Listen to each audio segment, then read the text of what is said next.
Salam, iya, salam sejahtera dalam nama Tuhan Yesus Kristus menyertai kita malam ini. Kita patut bersyukur kepada Tuhan di tengah-tengah situasi yang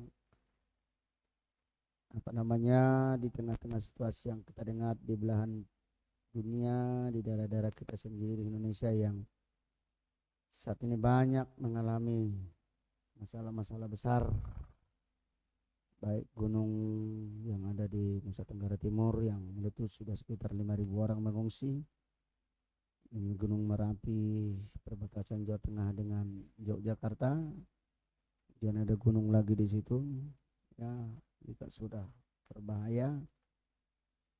Di Medan ada banjir yang sudah sedemikian besar. Sementara kita di Riau Pekanbaru inilah jumlah kita yang menghargai keamanan ini.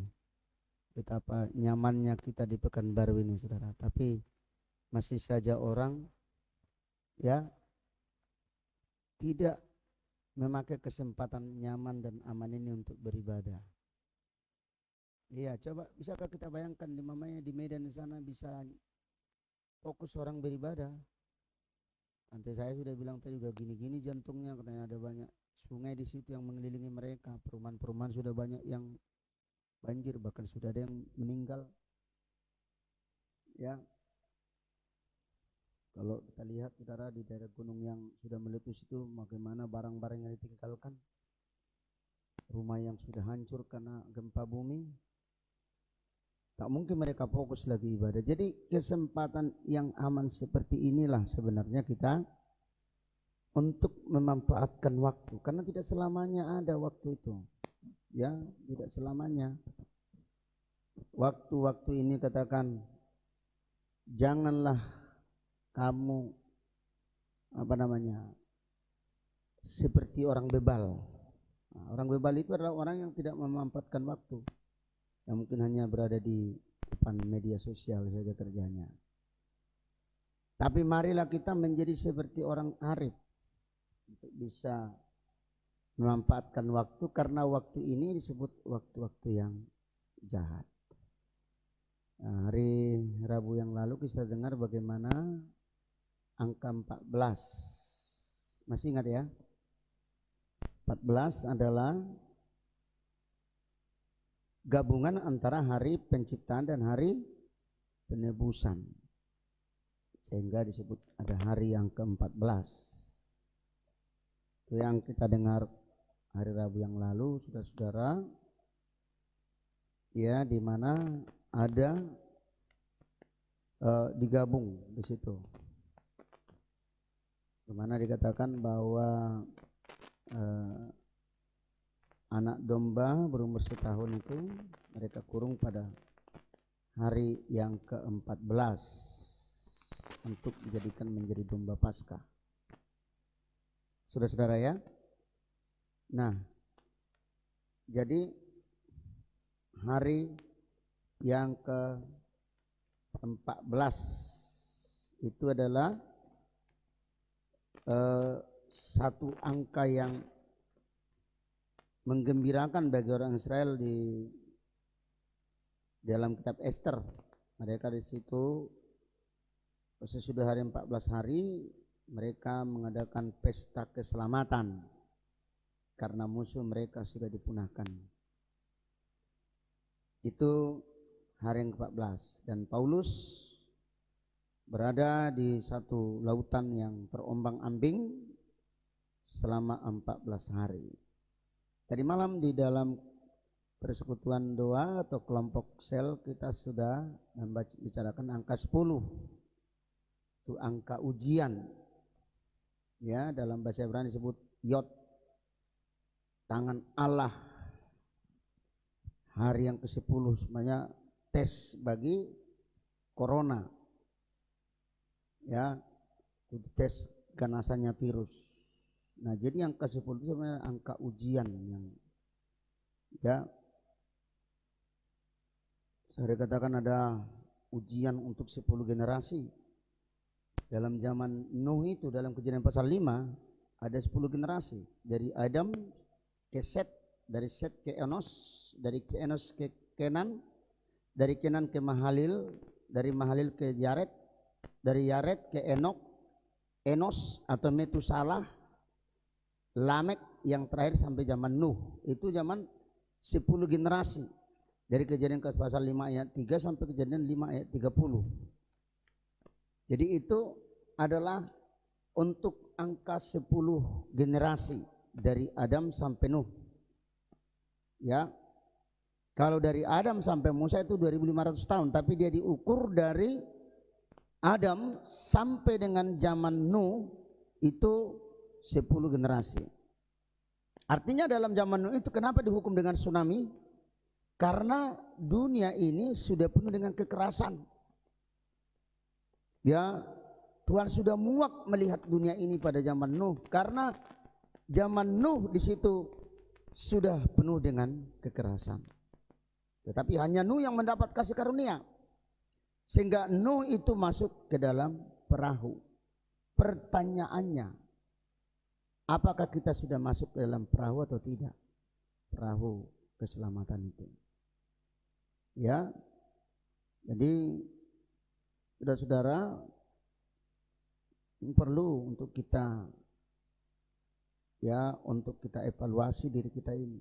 Kalau nanti sudah datang hujan pencobaan, hujan ujian, ya harus kita pertanyakan, kalau dunia ini sudah dimurkai Tuhan, apakah kita sudah masuk ke dalam bahtera? Ya, dia dikatakan itulah ya angka yang ke-10 dari Adam sampai Nuh. Itu yang tadi malam kita bicarakan saudara di sana di teropong ya. Kemudian Ribka sudah kita bicarakan kemarin ya, di mana Ribka itu dipinang oleh hambanya Eliezer, hamba Abraham, untuk dibawa kepada Ishak. Ya, itu juga ujian Ribka, ada 10 hari di situ dikatakan. Ya.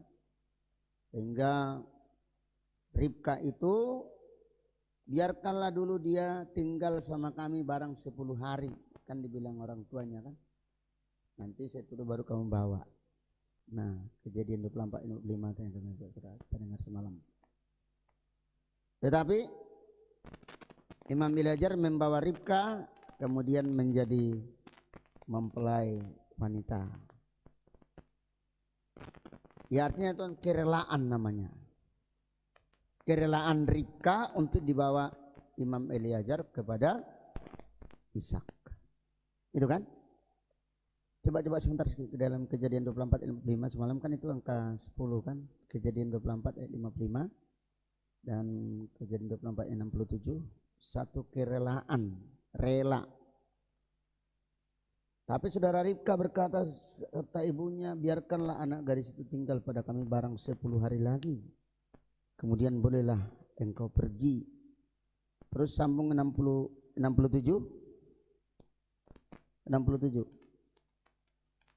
Lalu Ishak membawa Ribka ke dalam kemah Sarah ibunya dan mengambil dia menjadi istrinya. Ishak mencintainya dan demikiannya dihiburkan setelah ibunya meninggal.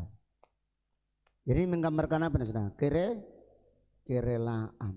Artinya kita ini harus rela melayani Tuhan, rela. Kita yang hadir di sini harus jadi pelayan-pelayan semua. Ya, namanya pun rela. Ya, jangan pasrah tapi tak rela. Ya kan? Harus rela. Coba bilang rela. Rela, rela, rela aku rela. Ya kan? Iya. Harus seperti Ribka itu dibawa kepada Ishak oleh Imam Eliezer. Ya. Sehingga mereka menjadi mempelai wanita dan mempelai pria itu bertemu. Kemudian yang berikut mari kita dengar bagaimana Laban berlaku curang kepada Yakub. Curang. Kenapa? Karena 10 kali mengubah gaji si Yakub. Ya.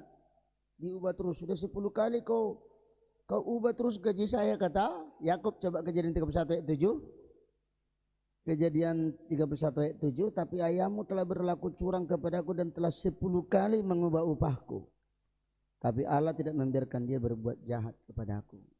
Ini Yakub bersedia kerja selama 20 tahun, tapi mertuanya selalu mengulur-ulur, menukar-nukar gajinya 10 kali. Ya. Tetapi walaupun demikian, akhirnya Yakub mendapat berkat di Peniel. Dia berjumpa dengan Allah berhadapan muka. Coba dalam Kejadian 32 ayat 30, Kejadian 32 ayat 30. Di situ kali itu saudara, Yakub menamai tempat itu Peniel, sebab katanya aku telah melihat Allah berhadapan muka, tapi nyawaku tertolong. Iya, sebagai upah kesetiaan daripada Yakub, Yakub bertemu dengan Tuhan sendiri di Peniel. Amin. Jadi artinya itu menggambarkan cinta Tuhan. Kita harus lebih cinta Tuhan daripada gaji, daripada harta. Walaupun Yakub masih motivasi gaji, masih motivasi harta, tapi sebenarnya Tuhan inginkan supaya Yakub itu harus cinta hanya kepada Tuhan. Ya, kemudian yang keempat, kita dengar bagaimana Israel ya di Mesir dengan 10 tulah, yang terakhir disebut dengan Paskah. 10 tulah. Ya, 10 tulah. Ada, ya tentu sudah tahu saudara, air menjadi menjadi darah. Ya, sampai yang terakhir tulah yang ke-10, anak sulung mati. Itulah mereka memakan domba Paskah yang sudah disediakan pada hari ke-10. Pada hari ke-10 bulan pertama, setiap keluarga harus mempersiapkan seekor domba berumur setahun. Coba Keluaran 12 ayat 3. Ya, Keluaran 12 ayat 3. Katakanlah kepada segenap jemaah Israel, pada tanggal 10 bulan ini diambillah masing-masing seekor anak domba menurut kaum keluarga. Ya, seekor anak domba untuk tiap-tiap rumah tangga. Tanggal berapa saudara? Tanggal 10 bulan itu diambil anak domba. Ya, artinya hanya mereka yang mempersiapkan anak domba yang selamat. Kalau tidak mereka mau mempersiapkan anak domba mereka, walaupun anak orang Israel, itu akan binasa. Artinya tidak bisa saja orang Israel itu banyak yang pekakkan telinganya. Udah siapkan kata Musa, anak domba belum setahun. Ada saja itu yang tidak mau, ya tetap binasa, karena anak domba itu akan dipotong, darahnya akan dioles ke pintu. Ya, tidak semua orang Kristen itu selamat, hanya mereka yang dengar-dengaran. Saudara-saudara ya. Kemudian yang kelima kita dengar kemarin, bagaimana di situ ada satu perayaan. Ya, artinya 10 hari peniupan napiri, disebut dengan perayaan Rosh Hasanah. Nanti akan kita terangkan saudara-saudara, karena penting, karena kita menjelang Natal. Saya kalau Tuhan kehendak akan terangkan nanti 7 hari perayaan ini, sampai dengan bagaimana sebenarnya Natal ini merupakan satu nubuatan untuk masuk dalam suatu wayan yang besar. Coba kita buka sedikit dalam Imamat pasal 23 ayat 23. Imamat 23 ayat 23 dikatakan di situ, Tuhan berfirman kepada Musa, katakanlah kepada orang Israel, beginilah dalam bulan yang ke-7 pada tanggal 1 bulan itu kamu harus mengadakan hari perhentian penuh yang diperingati dengan meniup seruna, yakni hari pertemuan kudus. Hari pertemuan kudus. Ya. Jadi hari-hari kita harus menjadi hari pertemuan yang kudus. Penyembahan itulah satu pertemuan yang kudus dengan Tuhan. Ya, artinya kita harus menyembah Dia dalam kekudusan. Kekudusan itu sangat mahal. Dalam kitab Injil Yohanes hanya 4 kali disebut kekudusan. Ya, jadi kekudusan itu sangat mahal dan itu harus kita dapatkan lewat kita datang kepada Tuhan. Ya. Kemudian yang keenam tadi adalah dalam Keluaran 34 ayat 28 untuk angka 10. Coba Keluaran 34 ayat yang ke-28. Kita lihat di situ juga ketemu dengan angka ke-10. Iya, artinya setelah dia berpuasa 40 hari 40 malam, maka Tuhan memberikan kepadanya apa saudara? 10 firman Tuhan. Ya, setelah Musa di sana berpuasa 40 hari 40 malam, Tuhan memberikan kepada Musa apa saudara? 2 loh batu yang berisi 10 firman Tuhan. Ya, ya itulah saudara. Artinya Israel diuji lewat hukum Taurat. Jadi hukum Taurat itu merupakan satu hukum bagi Israel untuk menguji sejauh mana ketaatan orang Israel untuk mentaati Tuhan. Ya, 10 hukum bagaimana dalam masa uji 1400 tahun. Ya, coba kita lihat dalam Galatia 3:24. Dalam Galatia 3 ayat 24 kita lihat di sini saudara. Ayat Galatia 3 dikatakan di sini bahwa jadi hukum Taurat adalah penuntun bagi kita sampai Kristus datang supaya kita dibenarkan karena iman. Apa hukum Taurat itu adalah penuntun. Iya, so the law was put in church to lead us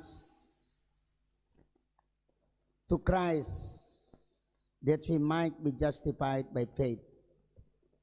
Law was put in church to lead us to Christ that we might be justified by faith. Dia adalah penuntun.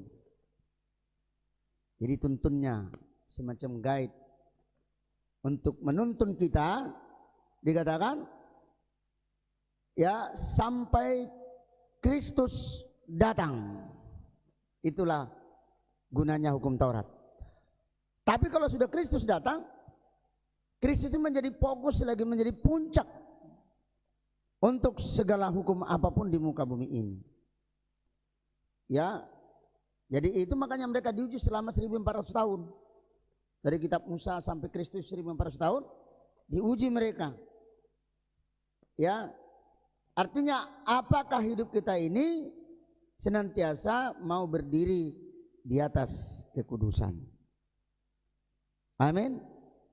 Jadi hukum Taurat itu bukan tidak bagus saudara, tapi dia penuntun sampai Kristus datang. Kalau udah Kristus datang, itu sudah dikatakan apa yang sudah menjadi tua sudah dekat pada kemusnahannya, enggak dipakai lagi itu.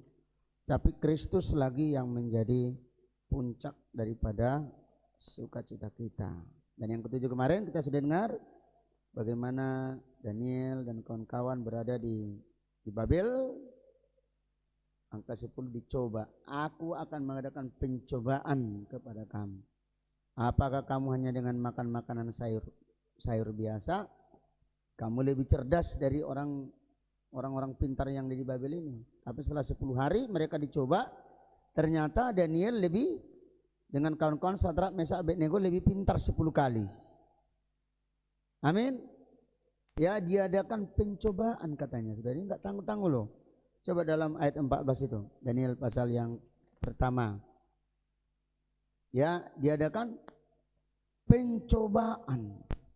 Jadi hidup ini ya bukan tidak ada pencobaan dalam masing-masing hidup. Walaupun selalu dikatakan janganlah membawa kami ke dalam pencobaan, tapi diadakan pencobaan, dites. Didengarkannya lah permintaan mereka itu, lalu diapakan saudara? Diadakanlah, coba kita baca, sama-sama kita baca ya. Didengarkannya lah permintaan mereka itu, lalu diadakanlah pencobaan dengan mereka selama 10 hari. So he agreed to this and tested them for 10 days. Jadi 10 hari.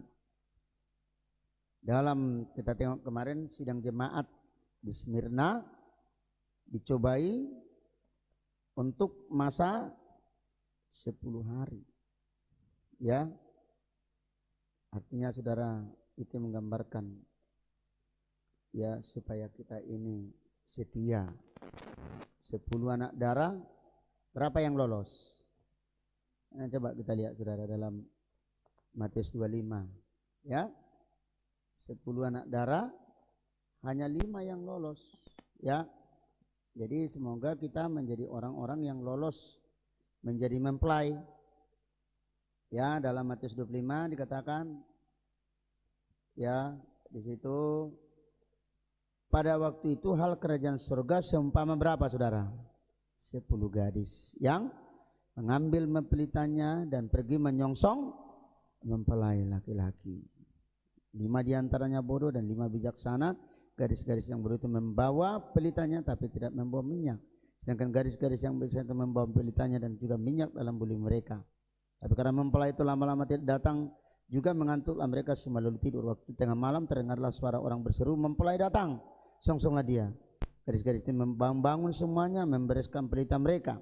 Gadis yang bodoh berkata kepada gadis yang bijaksana, berikan kami sedikit dan minyak kami, karena pelita kami hampir padam. Tapi jawab gadis-gadis yang tidak, kami tidak cukup untuk kami nanti. Sekarang kamu pergi ke tempat lain. Tetapi waktu mereka sedang pergi untuk memberi, datanglah mempelai itu dan mereka siap sedia masuk bersama ke perjamuan kawin anak domba, lalu pintu ditutup. Jadi saudara, artinya di sini minyak yang paling diperhatikan. Minyak menggambarkan apa? Roh Kudus. Jadi ini yang perlu saudara. Jadi harus ada Roh Kudus. Ya, Roh Kudus itu menggambarkan satu kuasa yang harus ada dalam diri kita ini. Ya, penuh Roh Kudus. Hendaklah kamu penuh dengan Roh Kudus. Dan yang terakhir kemarin itulah saudara, jemaat Smyrna dicoba dia. Jadi hidup ini saudara, jangan kita pikir orang dalam Tuhan tidak dicoba. Hendaklah kamu setia sampai mati katanya. Ya, dalam Wahyu pasal yang kedua semalam ayat 10, sidang jemaat Smyrna itu dicoba. Ya, dites. Jadi kalau sudah lolos baru mantap menjadi sidang jemaat yang bersinar menjadi mempelai. Ya, tuliskanlah kepada malaikat jemaat di Smyrna, inilah firman yang awal dan yang akhir yang telah mati dan hidup kembali. Aku tahu kesusahanmu, kemiskinanmu, namun engkau kaya, dan fitnah mereka yang menyebut dirinya orang Yahudi, tapi yang sebenarnya tidak demikian, sebaliknya mereka adalah jemaah iblis. Janganlah kau terhadap apa takut, ya, terhadap apa yang kau derita. Sesungguhnya iblis akan melemparkan beberapa orang di antaramu ke dalam penjara supaya kamu dicobai dan kamu akan beroleh kesusahan selama berapa saudara? 10 hari. Hendaklah engkau setia sampai mati dan aku akan memberikan karuniakan kepadamu mahkota kehidupan. Be faithful even to the point of death and I will give you the crown of life. Jadi ya, dicobai selama 10 hari, kesusahan. Jadi itulah angka 10 yang sudah kita telusuri saudara-saudara tadi. Ya, mulai dari mana, karena kenapa angka 10? Termasuk tadi kan mentes angka corona itu ganas, itu kadang-kadang 10 hari diperlukan untuk ganasnya daripada corona itu. Kalau juga 10 hari enggak juga turun-turun, itu sudah sangat berbahaya. Ya, itu namanya sudah tuh tes masuk ke rumah sakit. Mungkin juga gubernur kita katanya sudah kena, gubernur DKI. Ya, bukan berarti kita saudara merasa kita sama, ada gempa bumi di NTT, itu karena orang-orang di situ apa itu. Mungkin gitu dibilang orang. Di Medan banjir. Memang Medan dari dulu gitu-gitu terus. Jangan begitu pandangan kita saudara. Tapi kita harus apa? Tetap berjaga-jaga dan berdoa. Ya, siapa kita rupanya? Mereka sama-sama manusia kok. Ya, jadi marilah Jadi dari 10 generasi, mulai dari zaman Adam sampai zaman Nuh, itu 10 generasi. Karena dikatakan, kenapa sampai terjadi seperti itu? Karena sudah bumi penuh dengan rusak. Mungkin ayat terakhir kita buka dalam kitab Kejadian pasal yang ke-5 itu, saudara, atau ke-6 lah kita lihat. Karena bumi ini sudah penuh dengan kerusakan dan kekerasan, ya, dalam Kejadian 6 ayat yang ke-13, berfirmanlah Allah kepada Nuh, aku telah memutuskan untuk mengakhiri hidup segala makhluk, sebab bumi telah penuh dengan apa, saudara? Kekerasan oleh mereka. Jadi aku akan memusnahkan mereka bersama-sama dengan bumi. Gawat, saudara. Ya, kalau kita lihat ini, mungkin sudah Tuhan lihat bumi kita ini, ya sudah seperti itu, saudara-saudara. Marilah kita sekarang ini, ya, lebih lagi bersungguh-sungguh mencari Tuhan, ya. Makanya, saudara, pertanyaannya tadi yang pertama, apakah kita sudah masuk ke dalam perahu itu? Haleluya. Apakah kita masih di luar perahu keselamatan itu? Inilah pertanyaannya bagi kita. Hari ini kita harus masuk dalam perahu itu, supaya bila datang murka Allah, kita sudah masuk dalam Kristus itu sebagai keselamatan kita. Mari saudara, kita masuk dalam penyembahan. Kita akan bicarakan besok menjadi angka yang ke-7, mungkin akan bicarakan besok, karena ini juga ada angka-angka yang sangat penting. Rupanya harus ini baru, ya. Baik, mari pemain musik.